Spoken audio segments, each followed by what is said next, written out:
ख़वातीनो हज़रात, आदाब, नमस्कार, good evening, सत श्री अकाल। पेशे खिदमत है आपका अपना प्रोग्राम हमें भी है कुछ कहना। हफ्ते मामूल वही बातें होंगी, वही बातें दोहराई जाएंगी।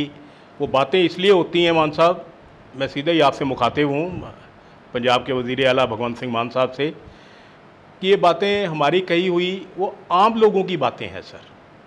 हमने इस सेगमेंट को दो हिस्सों में बांटा हुआ, एक है स्पेसिफिक, एक है जनरल। पहले हम स्पेसिफिक सेगमेंट कर रहे हैं।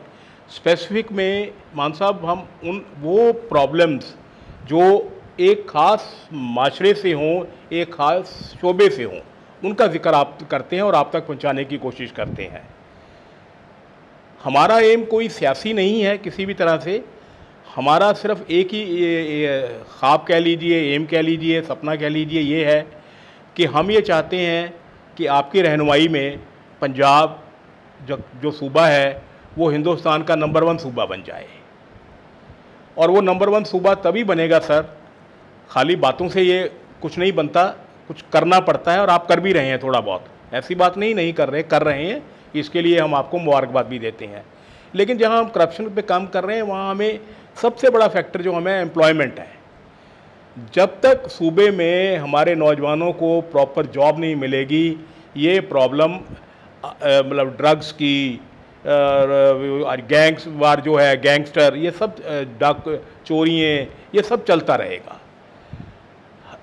किसी भी सूबे की, किसी भी देश की तरक्की हम उसके शेयर मार्केट से नहीं ले सकते कि शेयर मार्केट इतना बढ़ गया या इतना गिर गया। वो होती है उनके बच्चों के, उनके यूथ को कितनी जॉब मिली हुई हैं। और बदकिस्मती से मुझे कहना पड़ रहा है बड़े दुख और अफसोस से कि पिछले 15 सालों में जो हमारी सरकारें रही उन्होंने एम्प्लॉयमेंट की तरफ बिल्कुल ध्यान नहीं दिया। थोड़ी मोट कहीं कहीं हुई है, कहीं PCMS की हो गई, लेकिन बहुत ज़्यादा जितनी होनी चाहिए थी उतनी नहीं हो पाई। इसीलिए आप देख रहे होंगे, आपको मालूम है कि जो हमारे स्टूडेंट्स हैं वो कनाडा जा रहे हैं, ऑस्ट्रेलिया जा रहे हैं। जो हमारे सूबे का पैसा है, जो हमारे सूबे में लगना चाहिए, सूबे की तरक्की के लगना चाहिए, वो कैनेडियन गवर्नमेंट को मिल रहा है, वो ऑस्ट्रेलियन गवर्नमेंट को मिल रहा है। तो इसके लिए ज़िम्मेवार कौन है? आप तो नहीं है, खैर जो आपके पहले जो रह चुके हैं प्रेडिसेसर, वो इसके लिए ज़िम्मेवार है, क्योंकि उन्होंने कभी भी अपनी आंखें खोली ही नहीं, आंखें खोलने की कोशिश ही नहीं की। चलिए खैर, अब उम्मीद करते हैं, आम आदमी की पार्टी की सरकार है और आप उसके वज़ीर आला हैं, CM हैं, तो यकीनन पंजाब के बच्चों को, पंजाब के नौजवानों को कुछ ना कुछ राहत मिलेगी। अभी एक उम्मीद की किरण भी नज़र आई है। अभी आपने 24,000 जॉब्स निकाली हैं और मैं देखता रहता हूँ अखबार में, वो प्रोसेस काफ़ी चल पड़ा है। वो नियरली अब एग्ज़ाम स्टेज पर आ चुका है। एप्लीकेशंस वगैरह कई महकमों ने मांग ली हैं। वो एक बहुत अच्छा पहलू है, लेकिन अकेले 24,000 से काम नहीं चलने वाला। ये इसको आप एंड मत समझिएगा। ये मत समझिए भी 24,000 जॉब निकाल के दी तो हम जनता को बेवकूफ़ बना सकेंगे। 24,000 हर 6 महीने बाद निकालिए और हर शोबे से निकालिए, हर फील्ड से निकालिए। डॉक्टरों की निकालिए, डेंटिस्ट की निकालिए, प्लम्बर की निकालिए, मालियों की निकालिए, चौकीदार की निकालिए, सबकी निकालिए, प्रोफेसर, टीचर, सबकी निकालिए। क्योंकि समाज की जो बैकबोन है वो लोअर स्टेटा है, अपर स्टेटा नहीं है, लोअर स्टेटा है। लेकिन हम अपर स्टेटा को भी इग्नोर नहीं कर सकते। उन्होंने भी अपना पैसा, खून पसीना, पैसा सब खर्च किया है तालीम में, एजुकेशन में। हमने सर आपके साथ कई शोबों की बात की। पिछले दो बार हमने बात की आपसे मेडिकल ग्रेजुएट्स की और पोस्ट ग्रेजुएट मेडिकल स्टूडेंट्स की, उनकी दिक्कतें बताई। आज हम यहाँ पटियाला डेंटल कॉलेज में आए हैं। यहाँ के जो प्रिंसिपल साहब हैं, मैं उनका नाम लूँगा बड़े अदब से, डॉक्टर जगविंदर सिंह मान, एक्टिंग है शायद आजकल, क्योंकि जो उनकी प्रिंसिपल मैम है शायद वो छुट्टी पर गई हैं, तो वो हैं, तो वो हमारे अच्छे दोस्त हैं, करम फरमा हैं। तो हमने उनसे गुजारिश की कि हम आपके डेंटल स्टूडेंट्स की कुछ प्रॉब्लम्स हाईलाइट करना चाहते हैं। मान जट होते हैं सर, आपको पता, आप भी जाट हो, तो जट थोड़ा दिलेर होता है। तो उन्होंने कहा भी कोई गल नहीं, आ जाओ, आप करवाने हैं जी। और कई जगह लोग डरते हैं कैमरे के सामने आने से या इवन इन्फॉर्मेशन देने से, ऐसे लोग भी हैं। उस पर हम अलग से बात करेंगे। वो अलग मेरे एक रखा हुआ है कि हमारी ड्यूटीज़ क्या हैं और हम क्या करते हैं। वो एक जनरल टॉक मैं आपसे बाद में शेयर करूँगा। लेकिन आज हम बहुत खुशकिस्मत हैं कि हमारे साथ यहाँ पटियाला डेंटल कॉलेज में एक डॉक्टर विक्रम सिंह हैं जो पीजी स्टूडेंट हैं यहाँ, और दूसरे आपका नाम मैं जानना चाहूँगा। विशालप्रीत सिंह। डॉक्टर विशालप्रीत सिंह। डॉक्टर विशालप्रीत सिंह जी हैं जो यहाँ BDS फाइनल के तालिब इल्म हैं। तो हम इनसे गुफ्तगू करेंगे। आइए आपसे बातचीत की जाए। हमारे साथ डॉक्टर विक्रम, डॉक्टर विशालप्रीत जी, ये दोनों आज हमारे साथ मौजूद हैं। हम अपने चैनल की तरफ से, अपने सामीन की तरफ से आप लोगों का शुक्रिया अदा करते हैं। तो पहले हम विशाल जी से जानना चाहेंगे। विशाल जी, ये बताइए हमें कि आप BDS कर रहे हैं, BDS में टोटल यहाँ कितनी सीट्स हैं पंजाब की, आपकी पटियाला कॉलेज की? पटियाला कॉलेज की इंक्लूडिंग रिजर्वेशन टोटल सीट्स 50 है। 50। और अमृतसर सेम है जी? सेम। हमारे यहाँ गवर्नमेंट सेक्टर में 2 ही जगह BDS है, वो पटियाला और अमृतसर। हाँ जी। मेरे ख्याल फरीदकोट नहीं है अभी। नहीं, फरीदकोट नहीं है। 50 स्टूडेंट्स आपके हर साल यहाँ BDS में आते हैं। हाँ जी। ठीक है, बहुत अच्छा है। 50 ही अमृतसर होते हैं। हाँ जी। तो अब ये बताइए हमारे सामीन को कि ये जो आपके जो फीस है, I am talking about only tuition fee, तो what is the tuition fee in government dental colleges? 80,000 first year. 80,000 per year, per year. तो does it go on increasing? Yes, every year 10% increase. मतलब आपकी जैसे first year में 80 हो गई, हाँ जी, तो फाइनल तक पहुँचते पहुँचते 120 हो जाएगी। हाँ जी, 120, 110 से ट्यूशन फीस है। हाँ जी। ओके, 110 ट्यूशन फीस है। तो कहीं आपको लगता नहीं कि बहुत ज़्यादा है ये? हाँ जी, ज़्यादा। तो आप लोगों ने कभी कि हम वो महात्मा गांधी के देश में रह रहे हैं, शांति प्रिय हैं, भी हम पीसफुल बहुत हैं, तो कभी आप लोगों ने सरकार को जगाने की कोशिश की? मैं सरकार नहीं, किसी भी सरकार की को जगाने की, बताने की कि यार ये जुल्म हो रहा है, इतनी फ़ीस क्यों ले रहे हो? तो कभी कोशिश नहीं की आप लोगों ने? कुछ इतना स्ट्रेंथ कभी सोचा नहीं, बस। हाँ जी। तो ये शायद हम लोगों का कसूर है, सरकारों का कसूर नहीं होता, क्योंकि बात अगर सरकार तक पहुंच ही नहीं रही तो सरकार तो वैसी ही सोई होती है। हमारी हिंदुस्तान में हर सूबे की सरकार सो रही होती है, चाहे किसी की पार्टी की हो। मैं उसमें डिटेल में नहीं जाऊंगा। तो उनको जगाना पड़ता है कि उठो भाई, तब वो थोड़ा सा जागते नहीं, जागते फिर भी नहीं, थोड़ा सा जागते हैं, बट कुछ थोड़ा मोटा वो कर देते हैं। तो ये कसूर बिल्कुल आप जो स्टूडेंट्स हैं उनका ज़्यादा है इस वक्त। बहरहाल चलो, ये तो सच है भी, आपकी फ़ीस बहुत ज़्यादा है, 80 लाख। तो आप ये हम कोशिश करते हैं कि ये बात CM साहब तक पहुँचे। तो आप ये बताइए कि जो बाकी हमारी नेबरिंग स्टेट्स हैं उनमें फ़ीस क्या है? हिमाचल में क्या है? हिमाचल फर्स्ट ईयर की फीस 45,000। अच्छा, हिमाचल की फ़ीस गवर्नमेंट डेंटल कॉलेजेस में 45,000 है। And does it go on increasing also there? वो काट दी। अच्छा, वहाँ फ़ीस 45,000 फर्स्ट ईयर के बाद में कम होती जाती है? सेकंड, थर्ड, फोर्थ ईयर की 37,000। तो ईयर वाइज कम होती जाती है? हाँ जी। हमारी year wise goes on increasing, उनकी डाउन। ये हिमाचल में है। हिमाचल। तो हरियाणा में कितनी है सर? हरियाणा फर्स्ट ईयर थी 52,000। 52,000। हाँ जी। और वहाँ इंक्रीज़ है नहीं कि स्टैटिक है? स्टैटिक है, वो 52 ही रहती है। अच्छा, इसमें एक बात और आती है जहन में, क्योंकि जितने 50 आपने बच्चे कहा भी आते हैं BDS में, तो वो ऐसा तो नहीं होता भी सारे लोकल हों, डे स्कॉलर हों, तो हॉस्टलर भी बहुत, मतलब 50 में से 35-40 तो रहते हैं। हाँ जी। तो उनके लिए हॉस्टल की फ़ीस अलग है? हॉस्टल की फ़ीस जो मतलब कि मेडिकल, पहले हॉस्टल अवेलेबल नहीं डेंटल कॉलेज। डेंटल स्टूडेंट्स को ऑफिशियली अभी हॉस्टल ही नहीं है आप लोगों का। तो you people at the mercy of the government medical college, भी वो आपको वहाँ एकोमोडेशन दें या ना दें। हाँ जी। तो दे रहे हैं कुछ आपको? हाँ जी, वो अलॉट कर देंगे। कितने बच्चों को करते हैं? आपके तकरीबन सारे हो जाते हैं? हाँ जी, मतलब मैक्सिमम एक तो बॉयज़ घट होंगे आ, लड़की ज़्यादा होती हैं। जे कुछ नहीं मिलता कि सारे फर्स्ट ईयर नहीं मिलता, टाइम लगता है। मिल जाता है, लेकिन टाइम लगता है, सबको मिल जाता है। हाँ। तो वहाँ फीस क्या है हॉस्टल की? Fees 35,000 to 38,000 per year? हाँ जी। क्या बात है, मतलब 80,000 आपकी फ़ीस हो गई ट्यूशन फ़ी, 30,000 या 35,000 हॉस्टल की फीस। 1,10,000 रुपया आपकी ये जो है पक्का आपका, आपके पेरेंट्स का, आपके वालिदैन का ये लगना ही लगना है। वो अलग बात है कि भी आपकी जो सामान है डेंटल का, that is very costly, I know, because my daughter in law she is also a dentist, I know कि it's very costly as compare to MBBS और PG देयर, तो your equipment is very costly, है ना। हाँ जी sir. तो आपके books का खर्चा, स्टेशनरी का खर्चा, वो अलग से है ना। तो मान साहब, ये इससे बड़ी हकीकत और क्या हो सकती है। खैर, इन बच्चों का कसूर भी मैंने बता दिया, वो नहीं बोले आज तक, कोई बात नहीं, बच्चे हैं, इस बात के लिए उनको माफ़ भी किया जा सकता है। लेकिन देखिए सर, कितना बड़ा जुल्म है। 80,000 यहाँ फ़ीस है और 35,000 आप हॉस्टल के ले रहे हो। आपके जो हरियाणा और पंजाब जो हमसे छोटी स्टेट्स हैं, हमसे आधी स्टेट्स हैं, वहाँ फ़ीस आधी है सर। करिए सर कुछ। और मैं मान साहब एक बात और आपको बताना चाहूँगा कि ये जो बच्चे 50 बच्चे आते हैं ना यहाँ डेंटल कॉलेजेस में, 50 यहाँ 50 अमृतसर, 100 बच्चे, तो वो अमीरों के बच्चे नहीं होते। गवर्नमेंट सेक्टर में जो अपर स्टेटा है 10-20% होंगे, जो 80 या 75% बच्चे हैं वो मिडिल क्लास या लोअर सेक्शन से आते हैं।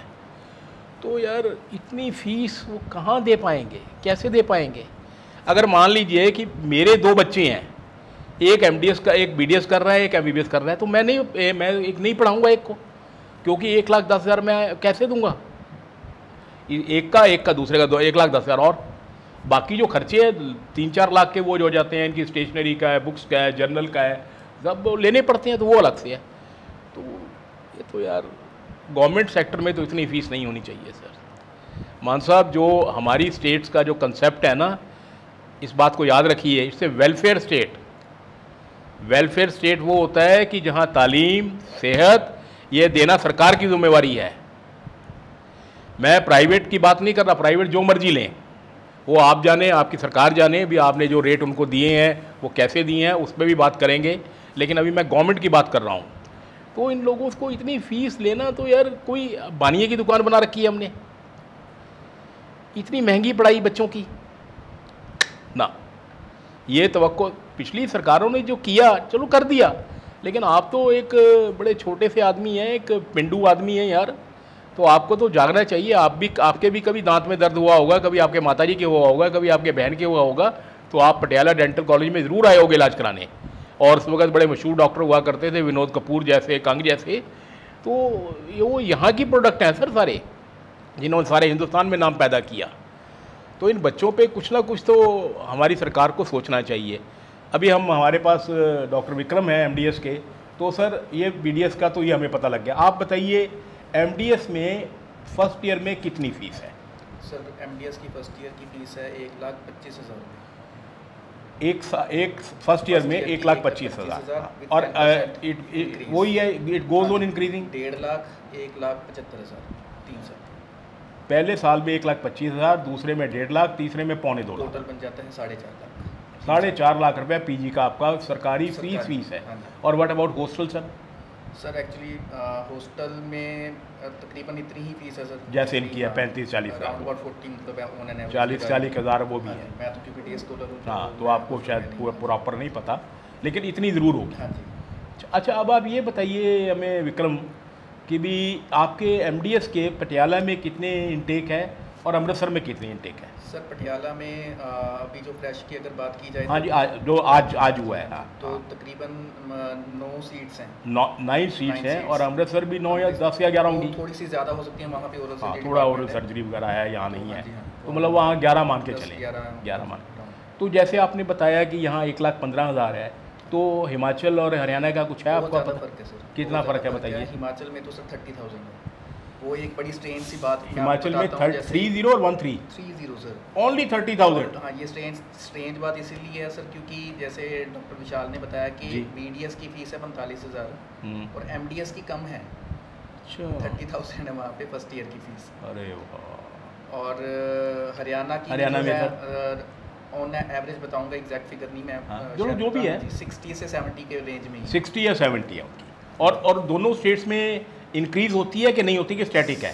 सर हरियाणा की शायद स्टैटिक है, बीडीएस की तो हिमाचल में डिक्रीज होती है, डिक्रीज हो, जैसे इन्होंने बताया अभी विशाल जी ने। एमडीएस में अगर होगा भी सर तो ज़्यादा फर्क डिक्रीज ही होगी, नहीं चलो इंक्रीज नहीं होगी, ज़्यादा फर्क नहीं होगा, स्टैटिक होगी, क्योंकि 30,000 का अगर इंक्रीज भी कर लोगे तब भी हाँ 10 पर 3,000 ही बना, अगर 10% भी कर लें 3 सालों की फीस लगे तो 40,000 बनेगी, पंजाब के कंपैरेटिव 1 साल में पूरी होगी। पंजाब की पूरे कोर्स की उनकी हमारी उनके 3 साल। क्या यार, बड़ा बहुत दुख होता है, बहुत अफसोस होता है, बहुत दुख होता है सर। तो इसमें सीएम साहब जितने ये बच्चे हैं ना, मैंने इनके अलावा और बच्चों से बात की तो काफ़ी 70-80% बच्चे हुए हैं जो लोन लेके कर रहे हैं, जो कर्जा लेते हैं बैंकों से। और बड़ी खूबसूरती हो गई है आजकल, जहाँ इंटरव्यू हो रही होती है वहीं बैंक वाले बैठे होते हैं, वो देख लेते हैं बच्चा दाखिल हो गया, आवाज़ें मार के लाते हैं आ जाओ आ जाओ आ जाओ, तो वहीं वो फार्म भरा के पैसे दे देते हैं, पैसे मिलने लग गए हैं बैंकों से। लेकिन सर जब ये बच्चे जब फील्ड में आएंगे, नौकरी करेंगे, तब सर कैसे ईमानदारी से काम करेंगे? ये लोन उतारेंगे या अपना घर चलाएंगे? ये सोचने वाली बात है सर, बहुत सीरियसली सोचने वाली बात है। थोड़े बच्चे हैं सर, 50-50 हैं, 50 यहाँ 50 वहाँ, 9 यहाँ 10 वहाँ, तो क्या सरकार इन लोगों की फ़ीस हरियाणा के और हिमाचल के बराबर नहीं कर सकती? बड़े आराम से कर सकते हैं सर। इन गवर्नमेंट इंस्टीट्यूशंस को प्रॉफिटेबल ऑर्गेनाइजेशन मत बनाइए। ये जो बच्चे यहाँ डेंटिस्ट्री कर रहे हैं, ये किनका इलाज करते हैं? आम लोगों का। और यहाँ जो इलाज है बिल्कुल नॉमिनल रेट पे होता है गवर्नमेंट का। तो इसलिए इन बच्चों की जो एजुकेशन है, जो तालीम है, उनका खर्चा बहुत कम होना चाहिए। इनके माँ बाप को कुछ रिलीफ दिलाइए। आप डेवलपमेंट, करप्शन से हटकर करप्शन भी कंटेन कीजिए, साथ में डेवलपमेंट की तरफ ध्यान दीजिए, बच्चों की तरफ ध्यान दीजिए। ये अगर आप मेडिकल MBBS और वहाँ MS और MD, यहाँ BDS और MDS, इन 4 जो क्लासेस हैं, इनकी अगर आप फीस कंटेन कर लेंगे, थोड़ी कम कर देंगे, तो सरकार को, पंजाब सरकार को लंबा चौड़ा नुकसान नहीं होने वाला। मैक्सिमम 2 या 3 करोड़ रुपया साल का, जो कुछ भी नहीं है सरकार के लिए, लेकिन इन बच्चों के लिए, इनके वालिदैन के लिए, इनके माँ बाप के लिए बहुत बड़ी बात है। तो हम यही उम्मीद करते हैं आज आपसे जो गुफ्तगू हमने इन बच्चों के साथ। एक और अहम मुद्दे पर मैंने बात करनी है मान साहब, ये BDS की, ये बच्चे बैठे हैं, तो एक हमने आपके डायरेक्टरेट से एक हमने इन्फॉर्मेशन ली, तो वहाँ डिप्टी डायरेक्टर है कोई, मैं उनका नाम नहीं लूँगा क्योंकि कई बार एतराज़ कर लेते हैं लोग। तो उन्होंने ये बताया मेरे को कि पिछले 10 साल में टोटल 10 साल में टोटल 260 PCMS डेंटल डॉक्टरों की अपॉइंटमेंट हुई टोटल 10 साल में। अगर हम 10 साल लगाएं आपके पटियाला और अमृतसर डेंटल कॉलेजेस के, तो बच्चे वहाँ तो आप देख लीजिए 10 साल में कितने हो गए, 100 हर एक साल है, तो 10 साल में कितने हो गए आपके? सर 10 साल में तो जो होंगे सर, देखिए प्राइवेट में हाँ, एक साल, मैं उसी आपने बिल्कुल सही बात की विक्रम, वो भी कम्पीट करते हैं ना। देखिए सर मान साहब, उसमें सिर्फ ये नहीं है कि ये 2 डेंटल कॉलेज हैं, हमारे पास 7 प्राइवेट डेंटल कॉलेज और हैं, जहाँ हर एक डेंटल कॉलेज को 100-100 सीट मिली हुई हैं। आपके वो हैं, आपके शागिर्द हैं, दोस्त हैं, वो कोई बात नहीं, थोड़ी सियासत में पीछे रह गए हैं आपसे, वो अमन अरोड़ा साहब, उनसे पूछिए, उन्होंने एक सुनाम बहुत अच्छा डेंटल कॉलेज चला रखा है, और किसी वक्त वहाँ एडमिशन लेने के लिए 10-10 लाख रुपए की डोनेशन दी जाती थी। वो 1 नंबर में थी, 2 नंबर में थी, मेरे को नहीं पता, लेकिन ये फैक्ट है कि वहाँ 10-10 लाख रुपए की डोनेशन थी, और वहाँ फ़ीस भी एक्स्ट्राऑर्डिनरी हाई थी। हॉस्टल की फ़ीस अलग थी, कभी वो सिक्योरिटी ले लेते, कभी लाइब्रेरी सिक्योरिटी, कभी मैथ सिक्योरिटी। खैर एनीवे उस बात पे मैं नहीं जाऊँगा, मैं ये कह रहा हूँ 7 डेंटल कॉलेज है, 700 बच्चा वो हो गया, 1 साल में निकलता है, 100 बच्चा यहाँ से हो गया 800, 10 साल में 800 बच्चे हो गए। और आपने जॉब, कितनी जॉब्स दी हैं सर आज तक? 250-260। तो ये बच्चे कहाँ जाएं सर? हर एक आदमी बाहर नहीं जा सकता सर। डेंटिस्ट्री की पढ़ाई बहुत मुश्किल पढ़ाई है सर। सरकारें मतलब इन बच्चों को छोड़ देती हैं उनके किस्मत के हवाले कि जो होगा कर लो।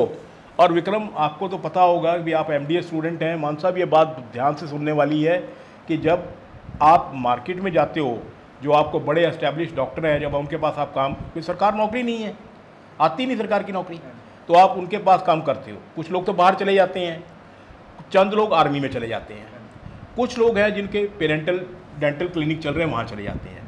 वो सारी रेशो 20% लगा के चलिए, ज़्यादा से ज़्यादा, ये भी शायद 20% मेरी फिगर ज़्यादा होगी। बाकी जो है वो सब मार्केट में धक्के खाते हैं बेचारे सरकार की लापरवाही से। तो मैंने खुद ये एक्सपीरियंस किया है कि जो आपके जैसे बच्चे, आप जैसे बच्चे किसी एस्टेब्लिश डॉक्टर के साथ काम करते हैं तो पहले तो वो आपको कुछ देते नहीं हैं, 1 रुपया नहीं देते, और वर्किंग आवर्स की कोई लिमिट नहीं है, 8-9 बजे आ जाओ, रात को 9 बजे तक करो। फिर अगर मिलना शुरू होता है तो 5,000, 4,000, 6,000, और मान साहब 5,000, 6,000 में आप एक डेंटिस्ट को तनख्वाह दिलवा रहे हो यार, इससे बुरी और कुछ। और एक हकीकत और भी है, ये जो लड़कियां BDS ज़्यादा करती हैं, क्यों ज़्यादा करती हैं वो मेरे को नहीं पता, वो कभी उनसे बात करके बताएंगे। लड़कियों की हमेशा डेंटिस्ट्री में फिगर बॉयज़ से ज़्यादा है हमारे पटियाला में। तो वो वहाँ जो बड़े डॉक्टरों के पास काम सीखने जाती हैं या काम करने जाती हैं मजबूरी में, तो वहाँ उनकी एक्सप्लॉयटेशन भी होती है sir. This is a fact which I am telling you. I don't say everybody but few of them established doctors, they exploit them also। तो BDS तो हमारे स्टेट में एक मजाक बन के रह गया है सर। 10 साल में 250 सीटें बच्चे लिए गए हैं, इससे बुरी बात किसी सूबे में नहीं है। आप हरियाणा का, आप खट्टर साहब को फ़ोन करके पूछिए, अभी मेरे को याद है पिछले दिनों उनकी 70-80 पोस्टें निकली हैं और उसका एग्ज़ाम चल रहा है आजकल।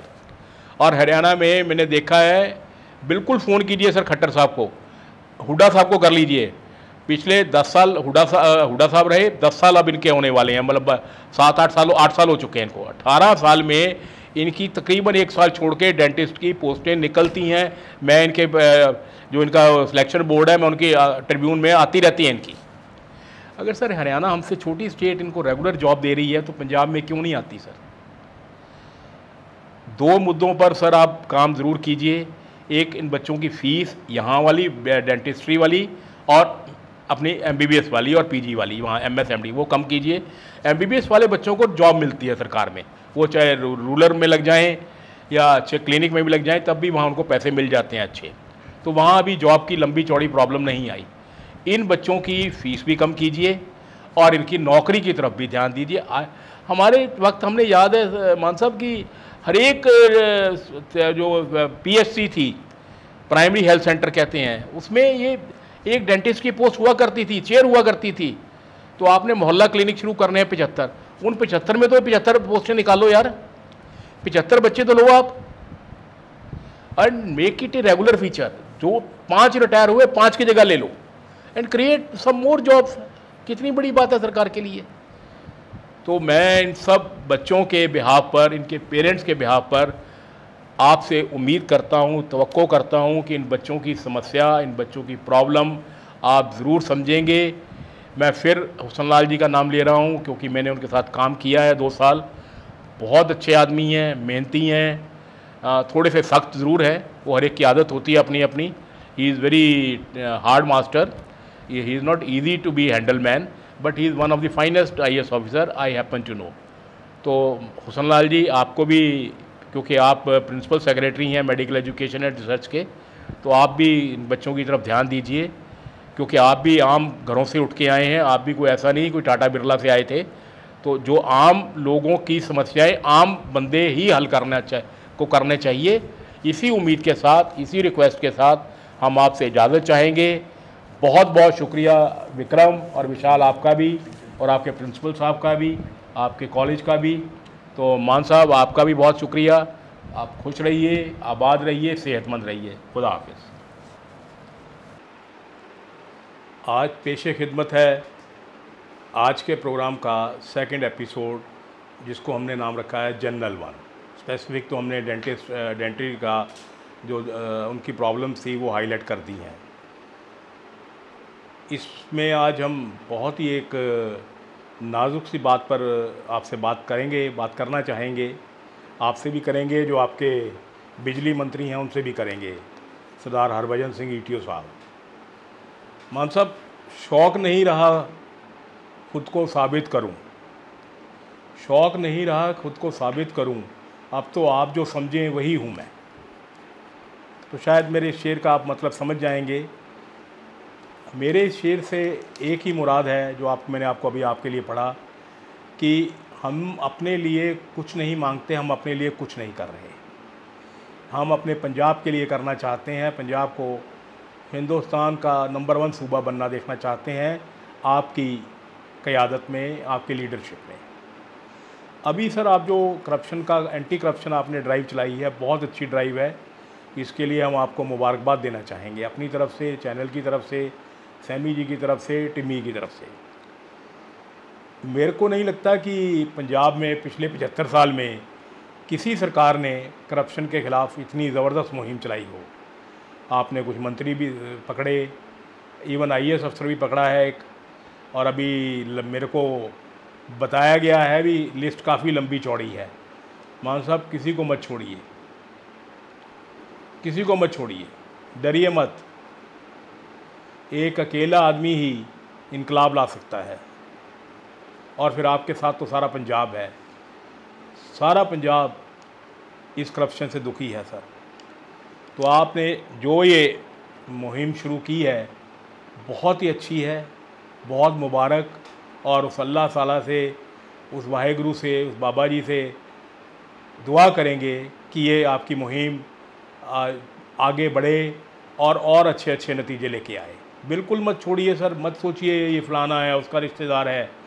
जो कुछ कांग्रेस के पीछे मंत्री वज़ीर साहब जो इधर बीजेपी भी गए हैं, वो शायद ये सोच के गए हैं कि उनको इम्यूनिटी मिल गई है। इम्यूनिटी तो आप समझते हैं भी, उनको एक वो कवच मिल गया है भी, उनके ख़िलाफ़ कुछ नहीं हो सकता है ईडी उन पर ना कुछ करे, लेकिन आप विजिलेंस तो आपके अंडर है, विजिलेंस के द्वारा, विजिलेंस के करके उन जो उधर गए हैं उनके ऊपर भी बहुत एलिगेशन है, उन पे भी काम कीजिएगा। डरिए मत सर किसी से। कुर्सी यार क्या है, आज है नहीं है कल तो क्या हो गया। आप क्या ये सोच के पैदा हुए थे कि आपने चीफ मिनिस्टर बनना है? कभी जब आप स्टेज शो किया करते थे, टीवी शो किया करते थे, कभी आपने सोचा था कि आप एक इतने बड़े सूबे के आप चीफ मिनिस्टर बन जाओगे? तो जो सोचा उस भगवान ने सोचा, उस अल्लाह ने सोचा, आपको राह दिखाई, आप उस राह पे चले, आपने कामयाबी हासिल की, चीफ मिनिस्टर बन गए। चीफ मिनिस्टर बन के पंजाब का हक अदा कीजिए। आप जो कहते हैं इनकलाब जिंदाबाद, उसको करके दिखाइए, और इंशाअल्लाह आप करेंगे। मान साहब, जो ये अभी आपकी जो चल रही है ना, जैसे आपने मिनिस्टर पकड़े या ये पकड़ा, तो वो सारी मैंने कहा था ये इलीगल करप्शन है जो नकदी के द्वारा की जाती है। लीगल करप्शन पर अभी तक कोई काम नहीं हुआ। लीगल करप्शन पर काम होना बहुत ज़रूरी है। मैं आपको एक छोटी सी एग्जांपल दूंगा, उसके बाद मैं बंद कर दूंगा अपनी आज की बात आपसे। मैं पावरकॉम से रिटायर हुआ सर एज ए CMO। मेरे को वहाँ वर्किंग मैंने 32 साल की है। जितनी करप्शन पावरकॉम में है, हिंदुस्तान में कहीं नहीं है सर। बिल्कुल यकीन के साथ कह रहा हूँ, सच कह रहा हूँ। हमारे जो CMD साहब हैं, बहुत, मैं उनका नाम नहीं लेना चाहता, बहुत ईमानदार और बहुत अच्छे आदमी हैं। उनकी ईमानदारी पर कभी शक नहीं किया जा सकता। हम एक दो बार मिले हैं, मेरे को भी ये लगता है भी ईमानदार आदमी है। वो मेरी बात को तस्दीक करेंगे, कबूल करेंगे, क्योंकि वो पावरकॉम PFCB में AE से आगे आए हैं। उन्होंने सारे मरहले पूरे किए हैं। AE, फिर AEE, एक्शन, SC, चीफ से वो सीधा चेयरमैन या डायरेक्टर बन गए। तो उनको सारा पता है, ऐसा नहीं पता। ये अलग बात है उन्होंने आंखें बंद की हुई हैं या आपने कुछ चहीते लगा दिए ऐसी पोस्टों पर, लेकिन उस आदमी में सलाहियत है सर। है जी, इंस्पेक्शन, प्रोक्योरमेंट और कंस्ट्रक्शन, ये 3 विंग हैं।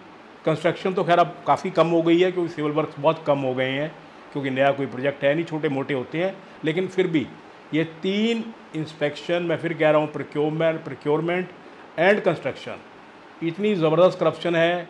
अगर तो मैं बता रहा था कि पावरकॉम में अगर ये 3 विंग में आप लीगलाइज करप्शन कंटेन कर लें, ख़त्म तो नहीं कहता, कंटेन कर लें, तो मैं दावे से कह सकता हूँ 200-300 करोड़ रुपया सालाना बच सकता है। इसके लिए आप यही जो हमारे CMD साहब हैं, एक कमेटी बनाइए, इनको लीजिए। आनंद साहब, SK आनंद, जो रिटायर हुए हैं एज ए मेंबर, एक ईमानदारी की मिसाल हैं और बहुत इंटेलिजेंट हैं। फिर बिंदल साहब हैं, वो भी डायरेक्टर मेंबर रिटायर हुए हैं, वो भी ईमानदार आदमी हैं। सुरेश गुप्ता जी हैं, वो भी एक मेंबर रिटायर हुए थे, मेंबर ट्रांसमिशन रिटायर हुए थे। इन 3-4 की आप एक कमेटी बनाइए और ये कमेटी आपको सरकार को सजेशन दे भी कैसे ये लीगलाइज करप्शन पावरकॉम में कम की जा सकती है। ख़त्म नहीं होगी सर कभी भी, कम कैसे की जा सकती है। तो देर मत कीजिए सर, कम से कम आप पावरकॉम में ये रिफ़ॉर्म लेके आ सकते हैं और कोई रिफ़ॉर्म आए ना आए, इससे ही आपकी स्टेट को, हमारी स्टेट को, पंजाब को अच्छा रेवेन्यू मिलने की उम्मीद है। तो इस पे ज़रूर अमल कीजिए, यही हमारी आपसे गुजारिश है। और इसके अलावा हम आज आपसे और कुछ नहीं कहना चाहेंगे, लेकिन हमें पता नहीं क्यों यकीन है, आप पर एतबार है कि आप, अगर हमारी बात आप तक पहुंची तो आप इस पे ज़रूर अमल करेंगे।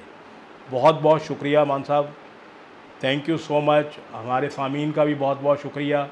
सबको नमस्कार, खुश रहिए, सब आबाद रहिए, सेहतमंद रहिए। खुदा हाफिज़।